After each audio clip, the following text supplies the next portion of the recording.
welcome to a Tucker Carlson Tonight Live special. Months from now, if and when we're finally able to assess this pandemic rationally and honestly, it'll be clear that it was mostly a disaster for the old and the sick. 30-year-olds in Brooklyn have made the most noise, flooding the internet with their neuroses. But it's old people who've really suffered. About a third of all deaths in this country so far have occurred in long-term care facilities. We told you a lot about the tragedy unfolding in New York. As of tonight, almost 6,000 nursing home residents have died there after Governor Andrew Cuomo forced facilities to admit infected patients. But it's not only happening in New York. In New Jersey, Connecticut, and Massachusetts, for example, deaths in nursing homes account for more than half of the statewide totals. So if you're old and in a facility, this virus has been genuinely dangerous. But the real story is even worse than that, thanks to bad policies. Many nursing homes have banned all visits from relatives, even those who have tested negative for the coronavirus. That means for millions of aging Americans, lockdowns equal suffering alone, marooned in isolation away from children and grandchildren, often in the final days of their lives. It's hard to imagine anything sadder than that, but in fact there is something sadder. No visitors means no real supervision. No one who cares about the elderly can check in and see how they're doing. This is an invitation to the most awful kinds of abuse. Take a look at this video. It's from the Westwood Nursing Center in Detroit. We warn you, and we don't say this lightly, it is highly upsetting. We think you should see it because it's real.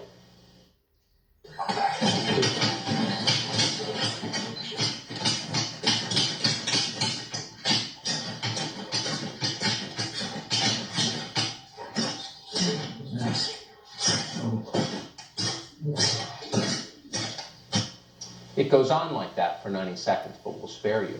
The monster throwing those punches is 20 years old. The helpless resident he's smashing in the face is 75. Westwood Nursing Center says it had no idea the assault even happened. The video wound up on social media, apparently was posted by the proud attacker himself. People saw it and called police. They arrested him. He's in jail tonight. Police will not tell us his name. It's not clear why. He deserves to be famous. What is clear is that the Westwood Nursing Center was a scary place even before this assault took place. A 2019 Medicare inspection of the facility found that a resident had vomited on a curtain. 2 weeks later, Westwood staff still hadn't replaced or even cleaned it. Imagine all that the inspectors didn't find. We'll help you imagine. This video is from a nursing home outside Peoria, Illinois. It was recorded in 2015. An elderly man beaten to the ground by a staff member. This video is from a care facility in Creve Coeur. Watch the 84-year-old man. He comes into the room with his walker and tries to get something out of a drawer. Police say the caregiver, Ernestine Cobbins, struggles with him and then throws him to the floor. Fortunately, he was not seriously injured. Officers reviewed the tape. Cobbins was charged with third-degree elderly abuse. Imagine doing that to a man with a walker. The woman who did it, who committed that crime, is free today. In fact, she is still in the healthcare business. You can look up her LinkedIn page online. We just did about 10 minutes ago, and she looks perfectly content in her picture. And then there are these 3 nursing home employees in North Carolina. They're accused of staging fistfights between dementia patients for their own amusement. They uncovered 2 separate incidents. In one, 32-year-old Marilyn McKee is accused of physically assaulting a 73-year-old resident, pushing her into a room while 20-year-old Tanasia Tyson and 26-year-old Tanisha Jordan filmed the encounter and did not help. In another incident, all 3 are accused of encouraging a fight between 2 residents, ages 70 and 73. Not only did the workers not stop the fight, they filmed it. The staff members reportedly captured on the video saying, "Punch her in the face." That happened just this fall. From what we can tell, none of these women is currently in jail tonight. Apparently the crime wasn't serious enough. It's not like they tried to open a gym in New Jersey or dared to walk on dry sand in Los Angeles. And by the way, these are not isolated incidents, far from it. Consider the following headlines. They are all from last year. Florida woman accused of raping man with dementia at nursing home.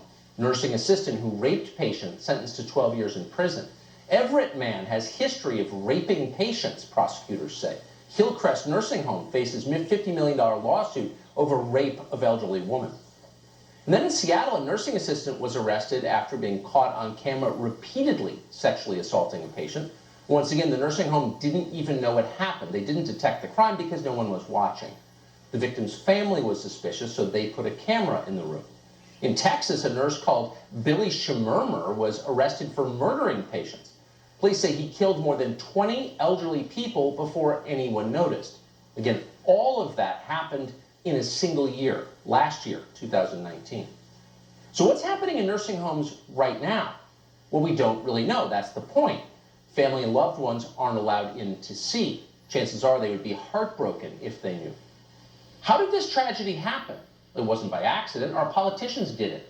They did it to the most vulnerable people in our society, the ones who have earned the greatest respect, the Americans who actually did build this country.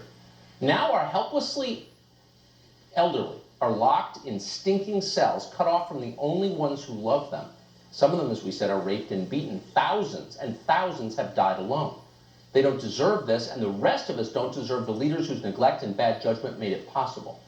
Charles Camosy is professor of theological and social ethics at Fordham University. He's the author of the book Resisting Throwaway Culture, and he joins us tonight. Professor, thanks so much for coming on. It does seem like, I understand the reasoning behind wanting to isolate people in nursing homes, but it does seem like a thoughtful politician would wonder what it would be like to be locked away alone with no one visiting you. So why couldn't we test family before they go visit their loved ones in nursing homes? Tucker, this is bigger than one politician. It is a monster issue. Speaking as an ethics professor, I just want to make this really global point. I think a lot about historical moments, history calling us to act on behalf of the most vulnerable, civil rights, pro-life movement. History is calling us again, Tucker. Nobody can watch that intro that you just did and not hear the voice of history calling us to act. The pandemic is forcing us to look at places we don't want to look. And by God, there are good nursing homes out there. We don't want to say otherwise. Sure. But now that we know the scope of the problem and the gravity of the problem, the only question is, what are we going to do about it? What are we going to do about it? You know, we checked this afternoon because the more I thought about it, the more upset I got. And so many of the people arrested last year, in fact, every single one we could track down was free. No one was serving a jail sentence. And you think of the things that people go to jail for, what does that say? Well, in my book, Resisting Throwaway Culture, I try to argue that what's behind this is we have throwaway people. We have prenatal children we have throw away. We have sick people we throw away through euthanasia. We have people we throw away through hookup culture and through in our jails and prison systems. This is the next one. This is literally a throwaway culture. We put people away so we give plausible deniability about our own death and dying and those of our family members, so we don't have to think about it. Now we're forced to look at it. And this is one of the silver linings, there aren't many, of the pandemic, but one silver lining is we are now forced to look. That is such a deep point. So your view is that we ignore end-of-life questions because we don't want to consider the end of our own lives. I don't need to tell you, Tucker, we have a youth-worshiping, death-denying culture that tries to revel in the moment. And especially as we move away from transcendent views about our ultimate reality, we tend to live in that moment even more. And our death becomes that much more frightening. And especially those of our family members, too. And we push it off literally to the places you just highlighted. And now we have to act. Are we going to move to welcome these people back into our homes if we can? Are we going to move to demand from government, Medicare, and Medicaid to actually pay these people who work in these homes a living wage? Are we going to move as media to cover these stories? You're leading with this today, but 50% of the deaths, the Washington Post said 50% of the deaths from COVID-19 were people who were in nursing homes or other long-term care facilities. You would think that 50% of the coverage would then cover those stories, but it's not even close to that. So thank you for leading with it tonight, but we actually need the media to step up and report out these stories. Why is that? It almost seems like people are admitting they don't care about the deaths of older people who are shunted away in these facilities, but then they're focused on the relatively small percentage of people who were younger. I mean, it just seems so disproportionate to me. I don't know, is it too cynical to say that doesn't make a lot of money? Yeah, I mean, how much money does covering nursing home deaths make media organizations?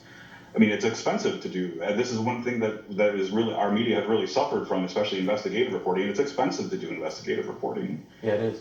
We may not have the resources, especially if we're guided by clicks and advertising revenue. I think you're right. And I think this is really important, and I think your point about denying our own mortality being at the center of this is absolutely right. Thank you for saying that. Professor, good to see you tonight. Thanks, Tucker.